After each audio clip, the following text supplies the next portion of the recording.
So, Genoa, thanks for coming on to the show. And I just like to know, I just want you to tell me all about MD therapy and the psilocybin therapy, just straight into it.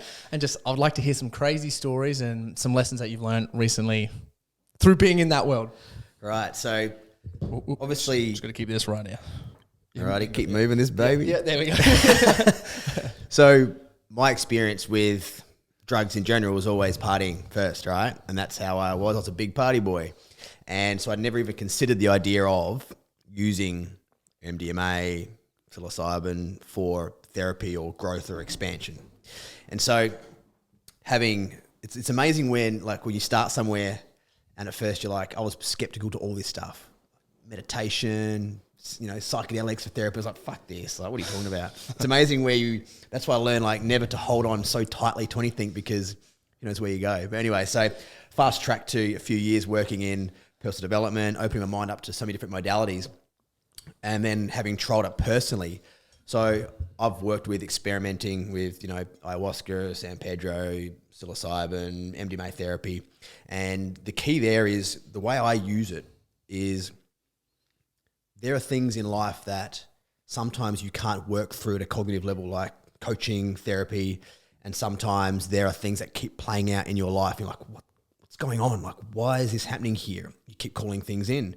Maybe there are blocks, or maybe there are deeper traumatic experiences that you're not even aware of that are impacting how life is right now.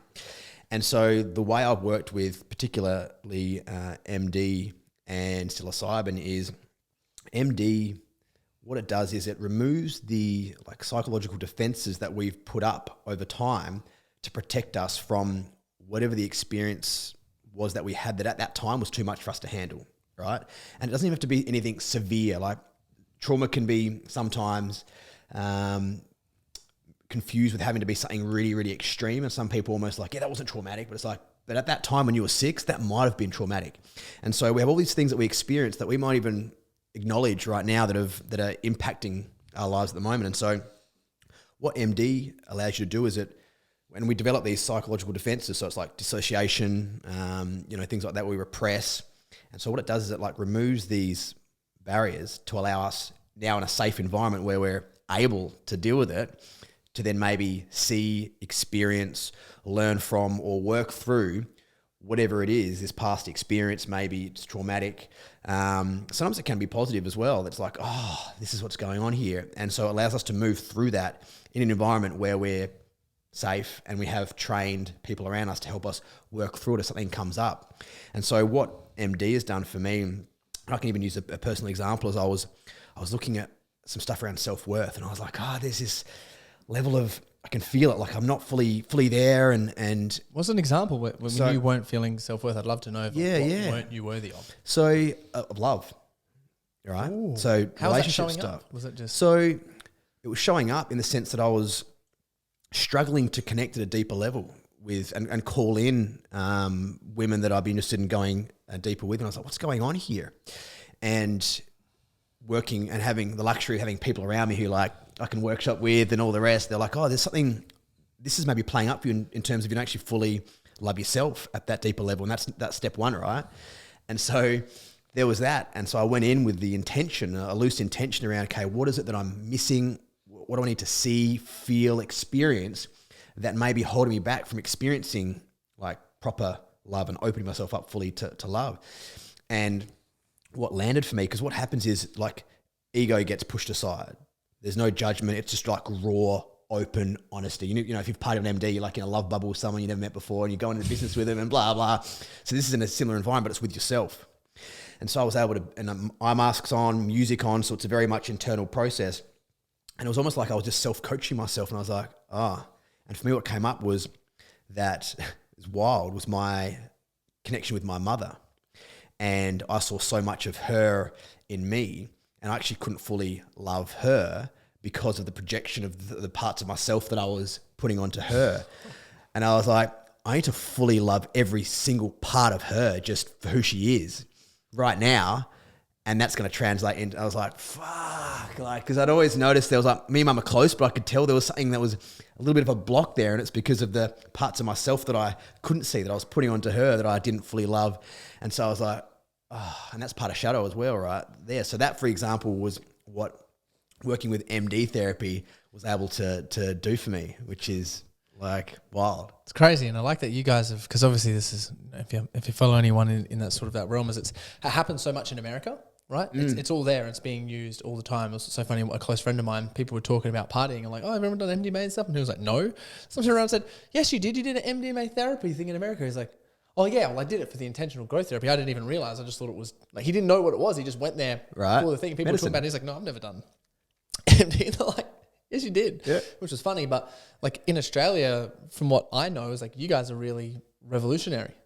Like you guys are the forefront of it. So yeah, we're researching it because currently in Australia, it's just been the classification. It's just been shifted. So previously it was fully illegal. Was banned. Yeah, right. No, and so the shift now is that a trained psychiatrist can prescribe it for certain uses, for specific uses. And there's a full process around like having to have a trained nurse and psychologist and counsellor, etc. And so things are moving, things are shifting. There's some amazing companies in like the Netherlands and through Europe, South America and States and Canada. And America has a few of the states are starting to open up as well. And so there's been so much research going into it, and it has the potential in my mind to make so many of the current medications like antidepressants and things like that almost unneeded, and which is also probably leads to why it's been blocked for such a long time. There's a lot of money that's going to be lost if you don't need to be hooked on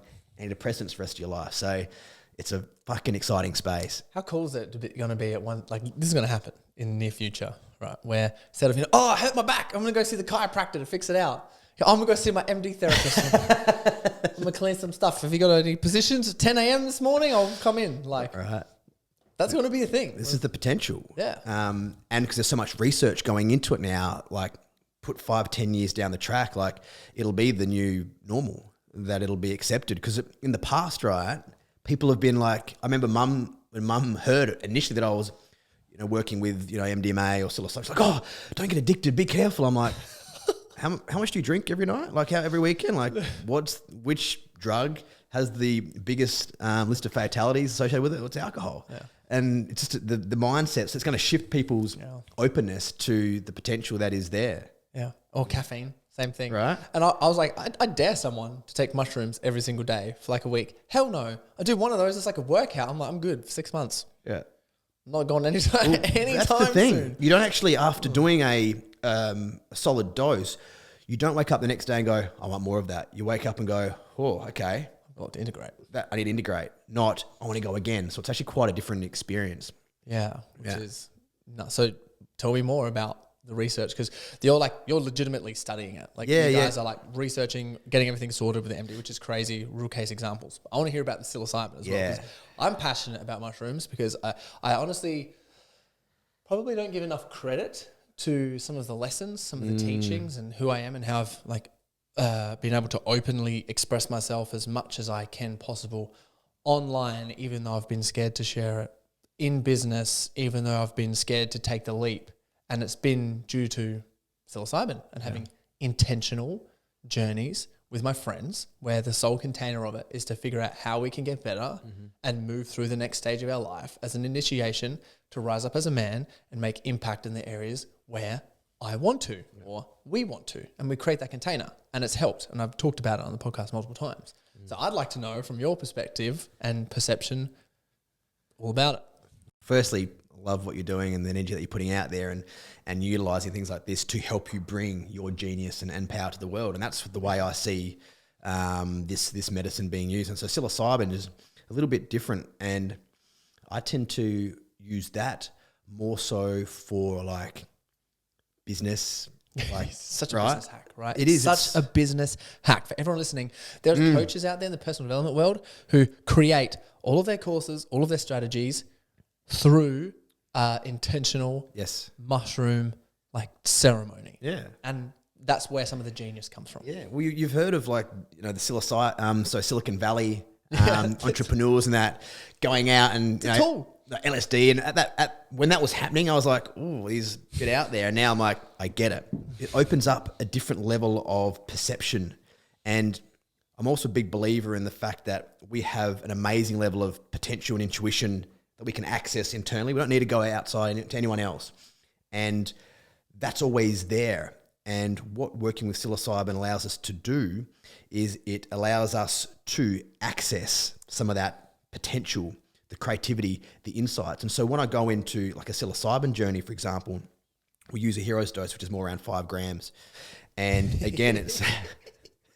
See ya. So I'd done a 5 gram before, like just a bit over, and that was that.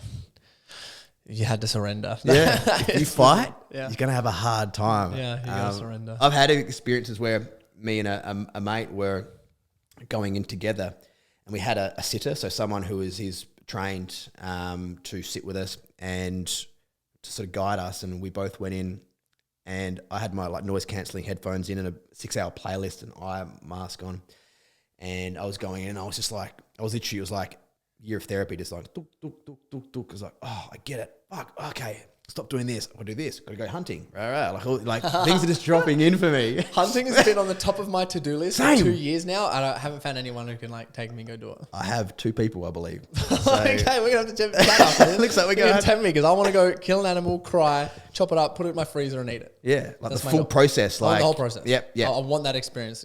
Get me closer to death, please. Yep. Same. And even the energy, that primal energy of hunting. Yeah.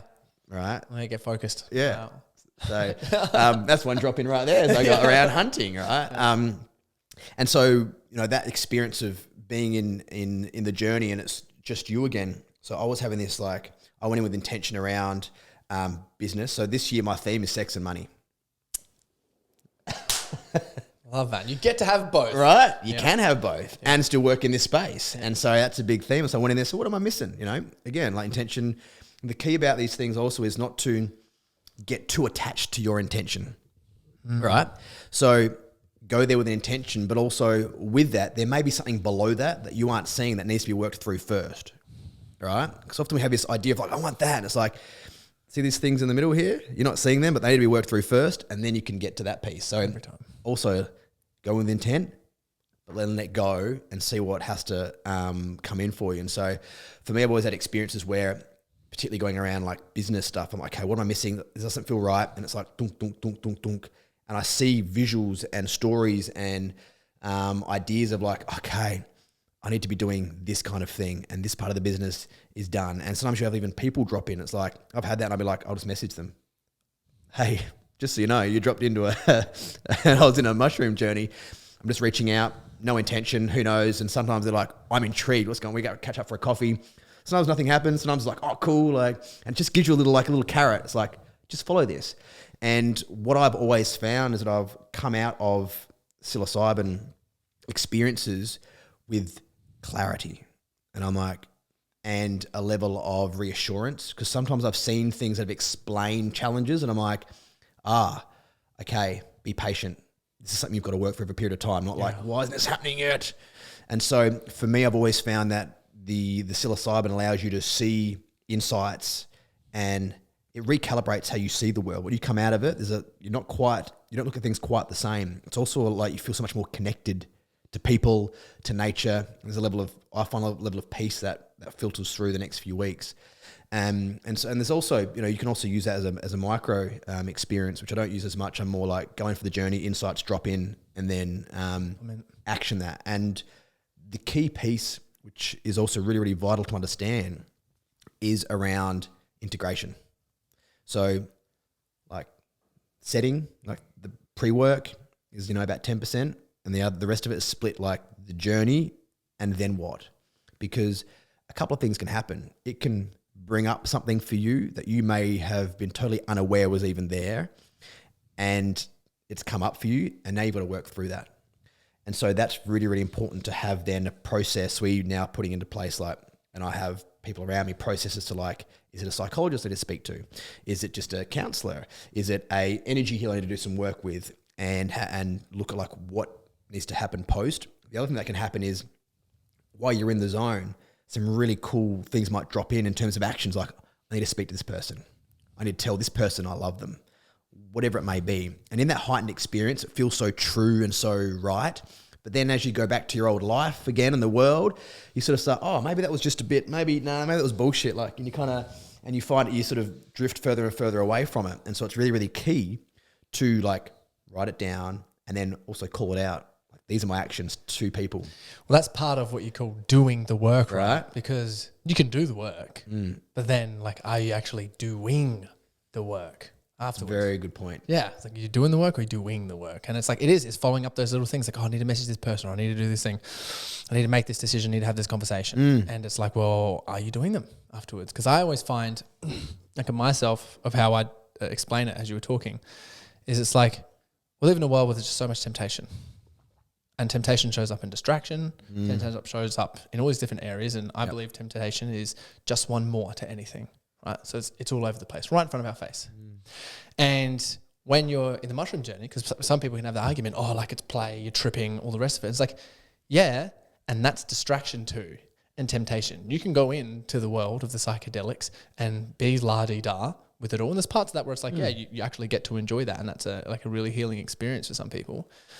However, if you do want to do the work and be doing the work, it's like when you're in that realm, it's like you have to hold your thoughts and use your brain where I am solely focusing on my business and one thing and thinking about that to receive the quote unquote medicine or the lesson that is there for you before coming out. Yeah. And then taking action, as you mentioned. And I really think it's an important point because, and I have seen this where people are continuously searching out ceremonies, whether it is ayahuasca or psilocybin or whatever, and then you've got a question, well, so what is your intention and what's dropping in for you? What are you doing in between? Like, I don't feel there is a need to be doing that many this year, maybe a few times a year. And similar with like coaching, right? You'd have this where it's all well and good to learn and you workshop and reflect things to people.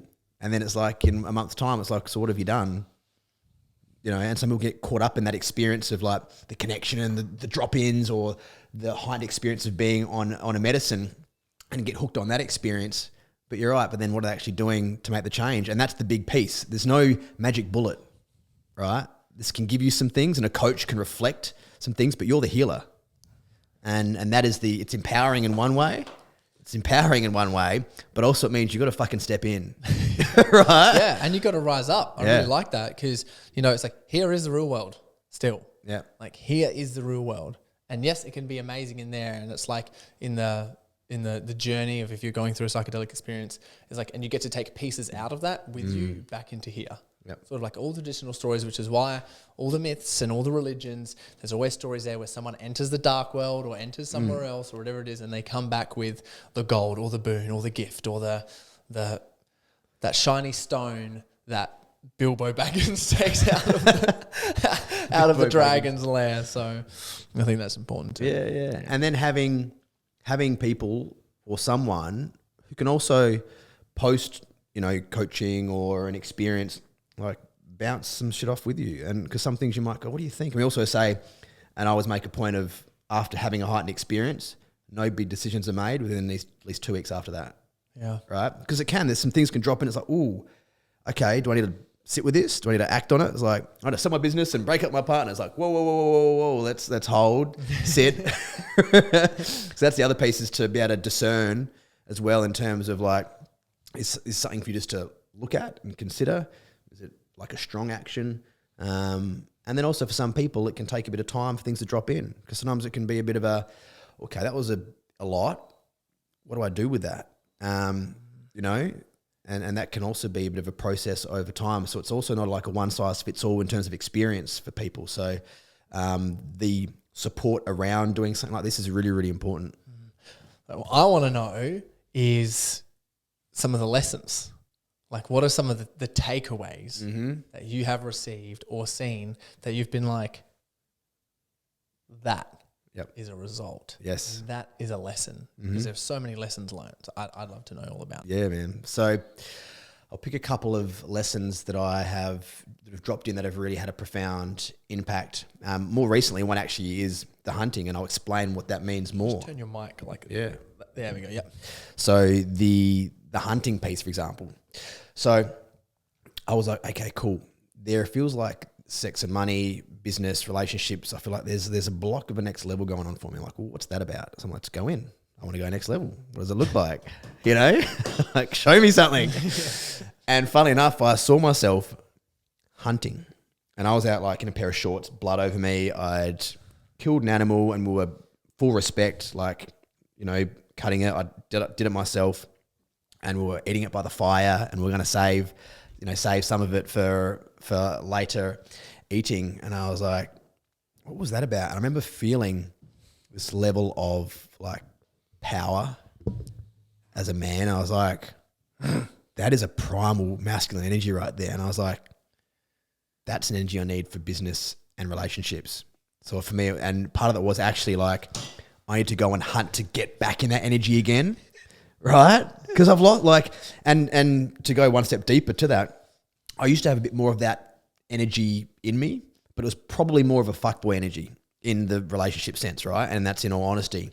And so then evolving to the space where I now like mentor people and coach both men and women, I was very, very fixated on cleaning up my energy, creating a safe space.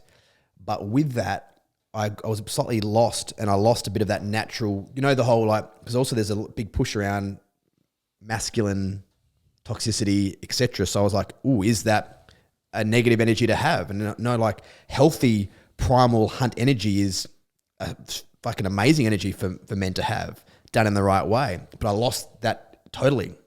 And so a big part of it for me was like, okay, how do I come back to that healthy, grounded, like heart-driven, but primal hunting energy in relationships and dating? And that's just like honesty, like whether it is, because I'm single at the moment, whether it is I'm interested in a long-term relationship, or whether it is I'm interested in just a one night or a bit of fun, like to own that doesn't matter, right? But to be clean and clear and direct around that, right? And then even with business, like stepping into that masculine, like structured, focused, discipline, they're all masculine traits. And so for me, the lesson there that dropped in was really around like stepping back into that primal masculine energy. And so I was like, oh, huge. So literally I've been researching. I think I found a guy in New South Wales, potentially a guy up this way. Yeah. Who goes hunting? If there are any guys listeing to this, by the way, if there's any guys who can take us out on a hunt, please, please take us, walk us through that experience. Like, it's so funny you say that. Because one thing that I call, and I coach a lot of people in this, is if they're like, oh man, I just want to level up the sex in my relationship. I do the same thing in my relationship too when I'm feeling it and my sex drive's really high. I actually call it going on the hunt, and it's like, I'll buy a gift.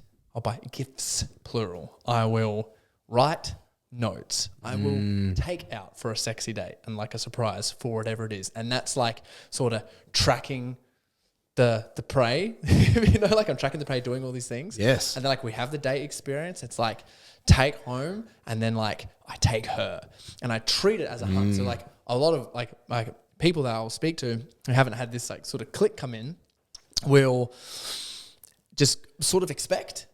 Or just like, oh, I did this one thing and I expect this back. I'm like, it's a series of things. The same way you track down an animal is the same way you track down your partner.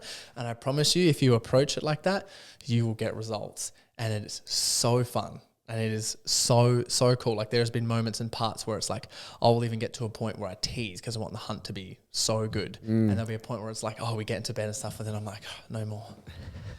What? Like no more. And I'm like, no, like next weekend is when I'm going to take the kill. Or something like that, you know what I mean? And I think it's just like real fun playing in that energy for a while. So it's funny that you said that. And then the same thing with business as well. Because I got told recently to stop the hunt myself, as I've been like, you know, in I believe there's like the seasons of business. And I've been told there's seasons of business, and Corey, you've been hunting for so long. It's time for like the season that is quite evident for us is that you're coming up to playing with least effort, which doesn't mean no effort. Yep. It's like, what's the least amount of effort you can do? And that's stepping into a leader and empowering others. Yeah. And then there's another season after that where it's like, cool, you will get to hunt again, and you will get to track down your prey, and you get to figure out the systems and make the content and find the things, and then have them come in and then kill an old ego, master of themselves, and help them, you know, transform into a better person. So I resonate with that so hard on so many different levels with the sex and the business. I just think it's fucking awesome, man. Well, I actually want to make a point of your explanation of hunting, because I think, and when I first, the idea of hunting women, for a lot of men probably can sound a bit like, what do you mean hunting? And your explanation there of like, it can be. It is a hunt, man. Right? But the way you did it, right, it's a different way of looking at it. It's like you can hunt by seduction. Like that is a way of hunting, but with respect, right? And teasing and stalking. And so there's creative ways you can look at what hunting actually means to you and to your partner. So that was a really cool way of killing everything in sight. Right? That's mass murdering, bro. Right? It's different. Hunt is one target. It's like that special target there. And you take your time and you work with it, you know? I think masculinity is the most beautiful thing in the world, man. Yes. And I think there's like a little bit of, I don't know about you, but just as you were talking, I was like, man, there are guys who are trying to be real strong masculine in so many different areas. Like we all want to be the strongest like masculine men and have that part and obviously have our feminine integrated as well. But there's a part there where I think that it's like, well, in order for us to get really strong masculine, like we have to play in that masculinity.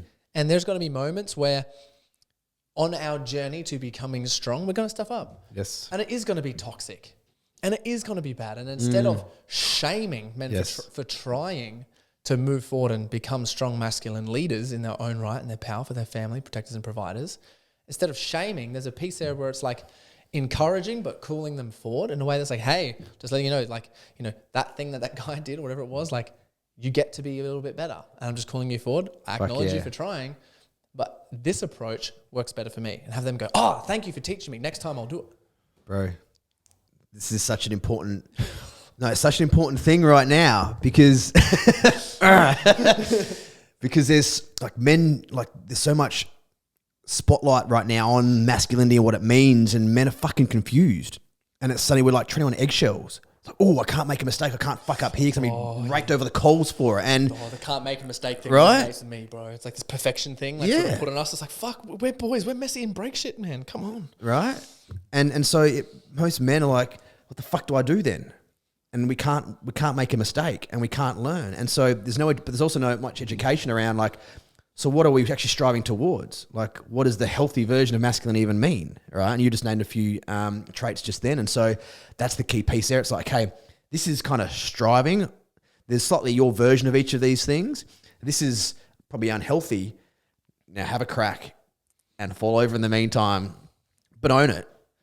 And we go again. If that own it part is so true, because I believe in terms of leadership, like it almost gives you the golden ticket to have those things swept under the table of when it is owned. For like if you were being a fuckboy or you were trying something or you were pushing your agenda like too far to cross, you're like, yeah, I did. And I'm trying. Like, I want to be the best. I'm doing these things. And yeah, I did that. Straight up. Ownership. I'm roping it in. I was there. Everyone's just like, okay, I guess you're trying then. Yeah, thank you. End of conversation. Well, it's almost like that... you know the 8 Mile scene when he's on the stage and he's having the battle off and he calls out all his shit. Suddenly everything's gone. Like no one else could take him down. And there's something like that's that kind of vulnerable piece, right?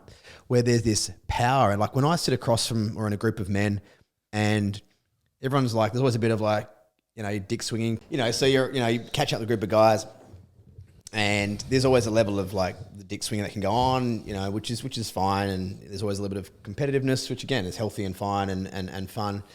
But there's always something about, you know, I'll be sitting there going, oh, actually, I don't know what they're talking about. Or I've actually fucked this up. But I'll sort of keep quiet. And then one of the guys will be like, oh, actually, guys, I've got to be honest, like I've totally fucked this up or I've got no idea about what you're talking about or blah, blah. And when I hear that from a guy, I'm like, respect. I'm like, you've just gone from here to here because you're so solid in yourself. You could call out the thing that was potential for you to be shamed for the other guys. You know what I mean? And it's not many times that I've been in environments where when a guy's done that, I haven't gone, you just got a little bit of level of respect here. And often it's men in the scenarios who are actually the ones who are like the CEO or, you know, the guy who's a fucking baller who can go, actually, I don't know what you're up. Like ask the dumb questions, call something out that they've done, you know, and own that shit. And that for me that's power. Yeah, especially if it shows that like, you know, they're doing the work as well. It's like, there you go. I also think there's like another piece and part to that where I sort of like to call people forward, but also validate them when they know that they've needed to be validated. Because sometimes, like with the dick swinging, it's like, oh man, you just need someone to see you. And it's like you're dick swinging just because you want someone to see you in your power. Yep. And it's like, hey man, just quite seriously, like there's a part of you talking about this where I actually acknowledge you for that. Yep. They're like, no need to dick swing anymore. True. Validation. Just goes through specific, because I don't want, like there's times and a place, because obviously I like calling people forward more and calling people out more than validating. Like that's my approach. But I have found that skill sometimes has been like real powerful, because one of the reasons we do swing dicks, just say that sentence, the reason we're swinging dicks is like, it's sort of asking for validation because no one's done it. You know what I mean? And no one's just said, hey, look, you know, there's a part for you to be proud of yourself, but hey, I just see you in your power and it's fucking awesome. Yeah. And it's like, oh, God, there's so many parts and pieces to even like, well, I've noticed personally for me in some of my stories is I've just received so much gratitude and so much thanks. Every time I think about it, I get emotional. I'm like, it has been an overwhelming amount of thank you and gratitude that for me, it's helped me really break through that piece. And I'm like, oh man, if I can provide it to someone else. Yep. So that exact concept we've used in the term challenge and champion. It's got to be equal. And particularly in the terms of like the challenge, the calling out can elicit shame.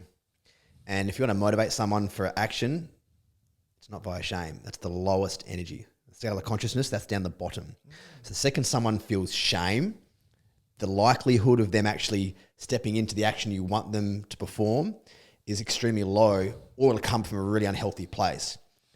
However, yes, calling out and, well, I don't like to use the word shaming, but calling out and challenging in a healthy way is important. But with that acknowledgement, validation, like you just said before, like when you get the gratitude piece, what does that do for you? Do you feel like, I want to fucking do more of this? Like, yeah. You know? Yeah. And so it's really important in terms of how, when you're working with other people, just even in relationships, anything, we can get, and I've done this heaps with my messaging on Instagram, where I would get caught up in like calling out and shaming the behaviors that I don't agree with.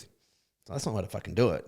So you can call them out and make a point of them, but it's like reinforce and acknowledge and validate, this is what we want to be doing, and focus on that. And that in terms of motivation is a really, really powerful way to be a catalyst for positive action, as opposed to like shame. It's just a really important thing to think about, because I think we revert to, you want to get someone to do something, you shame them, call them out, and it doesn't work.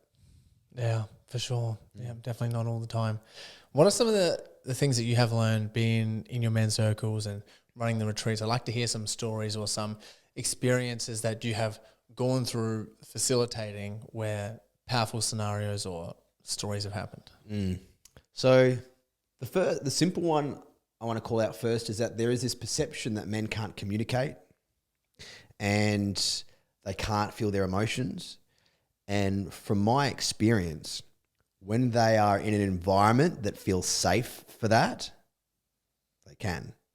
Like I actually am always often blown away when men start communicating and they're like, yeah, this is going on. And I'm like, dude, that's more insightful than what I was picking up on right now in terms of the mastermind and being with each other. And so the first thing is just, which is more general, is like men have greater skill in tapping into their emotions and being able to communicate than we give them credit for, but it's around the environment. They need to feel safe around that, right?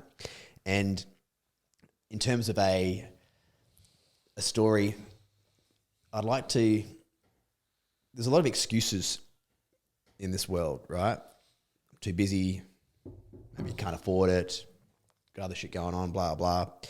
And we're noticing a clear difference between the men that get caught up in that story.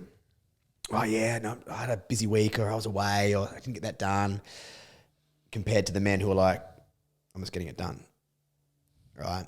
And there's this one guy in particular who, and this is quite recently, like he came up to us about a year ago and he was struggling. Like he was quite a heavy energy, and father, you know, running 3 kids, trying to make, you know, look after the kids, all the rest.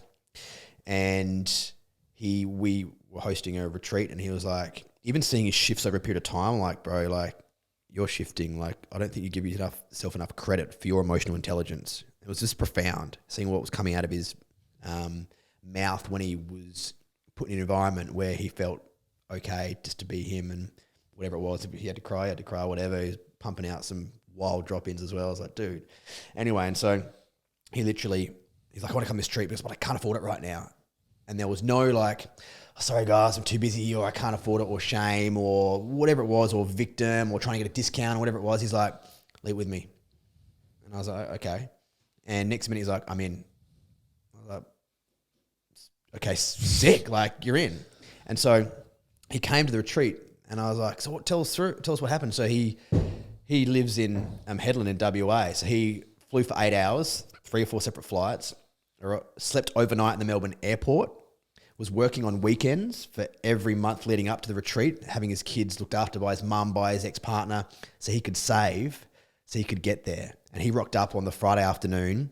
He left on Wednesday, overnight airport, flights, blah, blah. And he's like, I'm here. And I was like, bro, the fucking excuses we hear from other men, and you've just done that. See you later. Just as a prime example of if you're fucking committed and if you're like, you want to make change, you'll find a way to make it. And like, he was in tears and I was giving him a hug and I was in tears. Like, bro, like, and here's a story I want to share to other men. It's like, no excuses.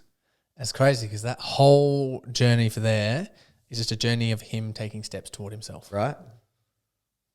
No excuses, not getting stuck in story, not this is why it can't work. It was, how can I make this work, right?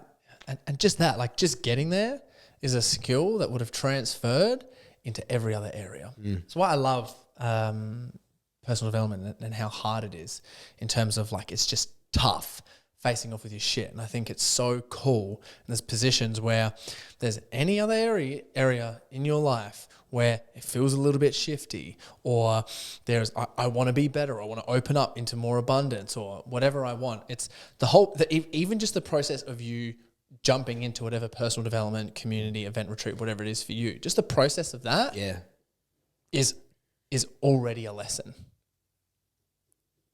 And he can, as soon as you're in there, it's you can then apply that lesson to anything else, especially business. It's like, imagine that if he was in a career, I'm just assuming because I think this is fucking awesome, is if he wanted to level up and get to the next level of business, whatever it may look like, but he wasn't putting himself first and he wasn't out going on the hunt. Yes. Then just after this experience, he's hunting for himself and gotten to the event. It's like, imagine the energy after that you just bring into your business. Dude. You couldn't help but 10x. No. It's also shifting, because I believe a lot in like energy, right, and attraction. So he's shifted the energy now of what he's going to call in. Like, he's almost signaled to the universe, like, I want to up level. I want some shit this is the effort I'm willing to put in, and it'll start coming back to you. And so that's another big piece of it as well, is like, I feel like you will attract in more of what you put out, right? And if you're sitting there like, oh, I can't do it, or poor me, or blah, blah, or whatever it is, you're going to call more of that experience in. But if you're in the energy of like, all right, how can I make this happen? Like, let's go. Like, you're going to call more of that level of experience in. And I've noticed that in myself when I get caught up in the fucking story and the poor me, nothing fucking changes. But if I'm out there and having a crack, even if things don't necessarily work as a direct response of these actions, other things drop in. You're like, oh, wow, where did that come from? Right?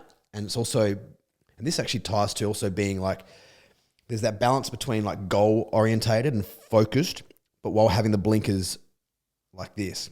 Because what I see sometimes is there can be, and while it's healthy particularly for men, to have something to focus on and a mission, is to have a level of awareness to see what drops in between. Because often we get the little carrot dangled to get us moving in a certain direction. And what often happens is if we're able to pick up on that and go, oh, I'm going over here and I'm going to fucking go over here and make it happen. But then to also have the ability to adapt with what drops in the meantime. Because what I've seen over and over again in my life is that I've had something call me over, and so I've gone and I've made shit happen. On the journey there, something else has come in and I'll be like, oh fuck, I never even considered this. And then it's like, you know what? Based on my values, my unique skills, purpose, this actually makes more sense and is more in alignment. And if I hadn't made moves that way, even though I wasn't certain that was what it's going to be, this thing wouldn't have happened. All right? That's inspired action towards a goal while having the awareness to go, but what else is sort of popping in the meantime? And that there is a skill to develop and something that's changed my whole fucking life. And I love what you said with inspired action, because that's when stuff happens, when you're taking action on inspired action, not just action.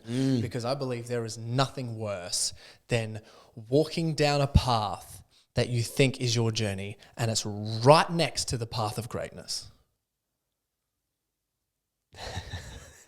Like, where is it? Where is it? You just got to step on it, man, and you just got to be open to see it, which is... Man, it's like, thank you for saying that, because it's a part where like all us guys, obviously I do it, where you just get so zoned in. Yeah. And it's like sort of block everything out. And yes, that's great, but it's also like an opportunity killer. It is. And often, and this is said with respect for people's friends, family, partners, often we can get these inklings and like, this feels like a direction I want to take.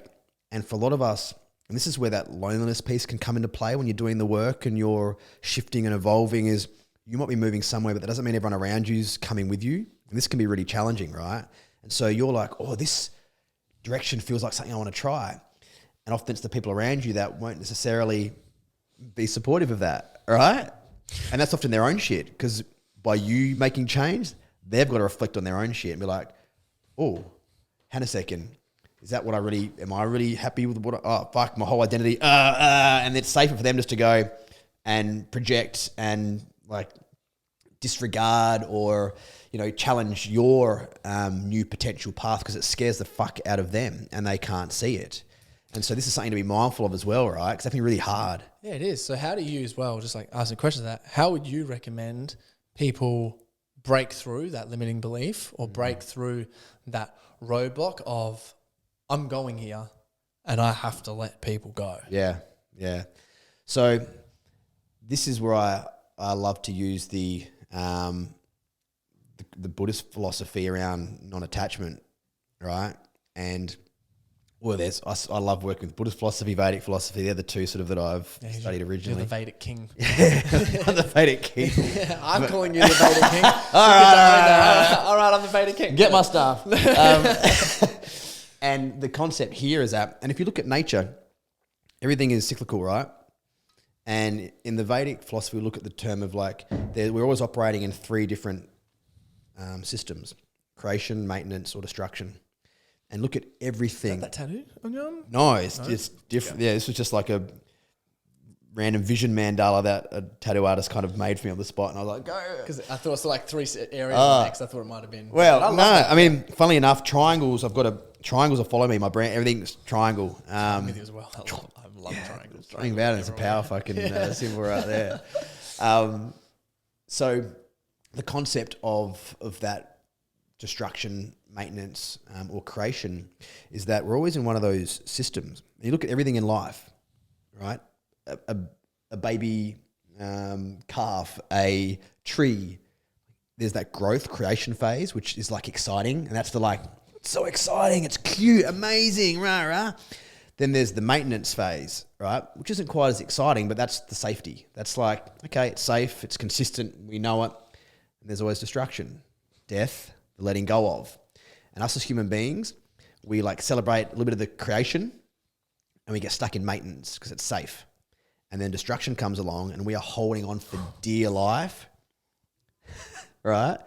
That could be a partner. It could be a way of thinking. It could be a group of people that you hang out with, a pub that you got every weekend, right? There's a time when this cycle has its end. And often we get the universe is like a little nudge. And this is when things start going wrong, right? It's a little nudge. And it's like, maybe there's some more arguments with your partner or financially things start happening. You get a little tap. And you're like, no, I'm going to hang on to this the way it is. And it's another little tap. Come on.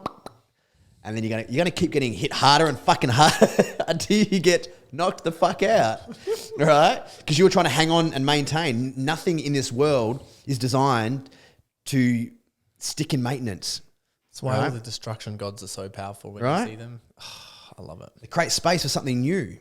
And so I use this and so two of the biggest philosophies in the world talk about in slightly different ways. And non-attachment is like everything is changing, always. And so we look at the world, and if we can look at it and go, you know what? This friend group, this partner, this business, this idea held me for this period of my life and look where I am now. But can I be okay with it not looking the same? And also, who knows what's on the other side of the space that creates?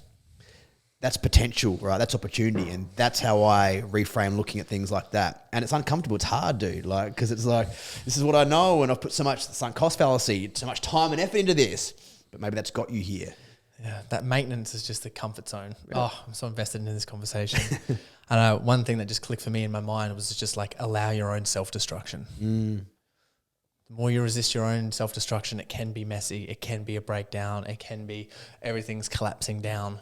And if you're resisting that collapse, it's still that holding on to maintenance. Even if your partner's leaving you, you've lost all your money in your house, your business has gone backwards, or it's just completely stagnant. It's like just allow it to just all happen and crash down so you can start creating again. That's so cool. Because I find like if we're not aware of our thing, it's like we'll create something, but it's not the thing we were supposed to create. Right? And we've got to create a few things. We have to allow the self-destruct to happen. And man, I feel that. Yeah. We created a destruction with someone in our team recently. I'll tell you. Yeah. It's like we created that destruction and it's like actually beautiful because they're allowing it. You know, they're very advanced at what they do. So they're just like allowing that destruction piece to happen. And then it's like, cool, now we get to create something new. And that is just... It's the opportunity for the rebuild. Yeah. Right? And if you can let go, like I've had similar experiences where like exactly that, business, health, relationships have been like you had one stripped away. With a business? Yeah, I don't know if you can talk about it or not. Remember you said like you just saying there was like some sort happened in business with someone and it all just went to shit? Yeah. So with my business, right? So I was cruising along. Things were going well. They weren't flying, but they were doing solid. And I went down a path where I lost what I was excellent at. And I tried to do too many different things. And I listened to other people and I was following other coaches' methods and blah, blah, blah. And they weren't working for me, but I sort of kept going through the motions with it. And I wasn't shifting, right? I wasn't adapting. Slowly but surely, it was just sort of doing this, just a little, I was holding on. Slowly going down. Slowly holding on.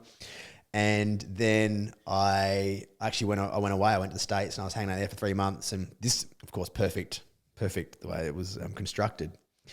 Was while I was over there was when things went whoop. And so I'm over in LA, like, you know, having a good time, spending money, rah, rah. And I was watching the business and I was like, no, it'll pick up. It's doing the same thing that wasn't working for fucking over 6 months, right? It didn't. And some things played out of my control that money that I expected to come in, didn't.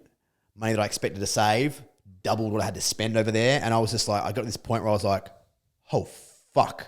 Do I have to come home early? Like I had to cancel a bucks in, because I ended up getting sick as well, Randy. I don't get sick. Like, you know, I had to cancel a bucks in Vegas and I was like, fuck. And at first I was angry and frustrated. I was like, how the fuck after all these years of work and blah, blah, how can I be here? And then I was like, what the fuck am I missing? Right? What is this creating? And I was like, what do I do? A couple of mushroom journeys, some reflection. Like I sat with it and go, what am I missing? And things started dropping in and it literally was like what I was trying to create in my business wasn't actually what I wanted to create. And I had to get fucking smacked around because if it didn't break down, I would have kept going. I would have found myself in 2 years' time working a business I didn't want to be in. And so it had to happen for me to go, oh, what do I want? Not that what I was trying to create. Actually, what I want is this. So now I'm like, here we fucking go. And it's a rebuild in alignment, right? And so it was fucked. I was like, fuck. There's so much resistance, but then you let it in. Yeah. So that was the process for me. And now you're living doing what you absolutely love. Yeah. Yeah. Congrats. Thanks, bro. Congrats for getting there. Yeah. And who knows, there might be another jabs again, but hope this time it'll be quicker to go, oh, okay, what am I missing here? And this is the big thing always, like, what am I missing? Where's my blind spots? What am I missing again? What's my blind spots? Like, we've got an environment, which I'm sure you have similar, where there's like, we encourage being called out. And having a blind spot like my business partner, Blake, we live together as well. So he sees all this stuff, like his partner, Shani. Like the other day I messaged him, say, what are my shadows? What am I missing? And they call out your shit. And at first it's like, oh, because you're getting like seen. You're getting seen, oh. yeah. Right. I hate it when that happens, when you're there and you know something happens, or it's like, oh, here's this exercise you got to do. Here's this thing that you're thinking. And they just land right on it. And your body just immediately, like without you thinking, your whole body says no. And, and then you think to yourself, like, found you. Yes. Like, here you are. Found you. Hello. It's time to like lean into this. Yeah. Even just thinking that, because I know there's some things that I have to do personally to create some room in my body, in like my being to take some steps forward. I know there's some things I got to do. They've landed for you recently? Oh yeah. And I'm like, oh, yes. There, the resistance is real. So yeah, this weekend's my opportunity to get around those. Yeah. It's just messages. Like, it's honestly just some messaging and some conversations with people. And I was like, God damn. But that is there. My whole body, no, don't want to do it. Oh, the reason is there. This person's not even going to listen. Don't even worry about it. All of these stupid stories. Yeah. And it's like, no, that's the thing. And the point there is the resistance is real. Like everyone we all get the resistance. The difference is, are you able to move through it or do you go back and hide? Yeah. It's like how you're getting into an ice bath and you go, oh no. You're out the mind. Get me out, get me out, get me out. You're going to die, get me out. Yeah, get me in. Well, that's awesome. I'd like to know, Janelle, first I just want to acknowledge you and thank you for leading by example and continuing to inspire, because it's my mission to rise people up to be in a position where they're inspiring other people to do something new, to do something great. And knowing that we can all do it together. Yes. Like competition is great, but we're on the same team, everyone. We're all on the same team and we can all play that game. Yes. And we're here to do it together. So thank you for playing the game. Thank you for competing and thank you for inspiring. And I would love for you to challenge everyone who's listening after our conversation that we've had, to give them one challenge that they can do today, this week, or something that they can implement that will, you know, put a bit of a firecracker up their ass. This is great. All right. So my challenge to you would be to message just one person or your closest 3 to 5 and ask them 2 questions. One is, where do you see a trait in me that is amazing, or something that you see me do every now and then that I might not be aware of, that you want to see more of? They're like, see this thing you did, I don't even realize, like show more of that. Oh, I like the other question, where is one way that you see I'm holding myself back? Something I'm not aware of, a behavior, a trait, a shadow that you think I am potentially doing without realizing that you see is holding me back, and see what comes back, and use this like with love, use this as like a short list of other things. Because sometimes you'll notice there are themes. You're like, holy shit, 3 people said the same thing. There's a blind spot here.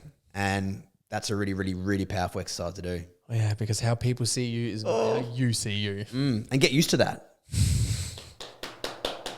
I love it. Well, thanks for coming on the show, man. It was awesome having you on. Bro, thanks for having me. And acknowledgement back for, you spoke to there around the competition piece. And what I've loved about your energy is there's no like, this is my patch, you know, like these are my, like that kind of thing, especially in the coaching world. Like we're both doing similar things, but it's like, let's fucking work together and build this thing together. And I love that, because Australia can in some spaces have a bit of that sort of tall poppy scarcity kind of energy. It's 120%, right? Fucking hectic, ripping marks off for that. Myself personally, oh my gosh, how much to move through? Yeah. Jeez. Right. And so that there is a representation of like, and that as an energy, you're going to actually call more shit in. So thank you, bro. Well, for everyone listening, where can they find you? Where can they follow you, join your retreats, come do some MD and psilocybin therapy? Where can they go to find all of it? So probably the easiest is just my Janelle Van Keekum Instagram. How do you spell that? Actually, just go Mind Maverick. That'll be easier. Mind Maverick. Mind Maverick, because I'll check them both. And then through there's Momentum Lifestyle, which is the men's work, Tribe Mavericks Retreats, me, everything. Awesome, man. Well, everyone check out Janelle. Everything's linked below anyway, because this is revolutionary stuff. And follow his journey in the future, because I truly believe that he and his crew and his team are going to be the leading people in Australia for MD therapy and psilocybin. They're going the hardest. They're doing the most work there. And it is new and it is revolutionary and it is helping thousands and thousands of people. So if you're interested, there's your opportunity there. Thanks for listening, everyone.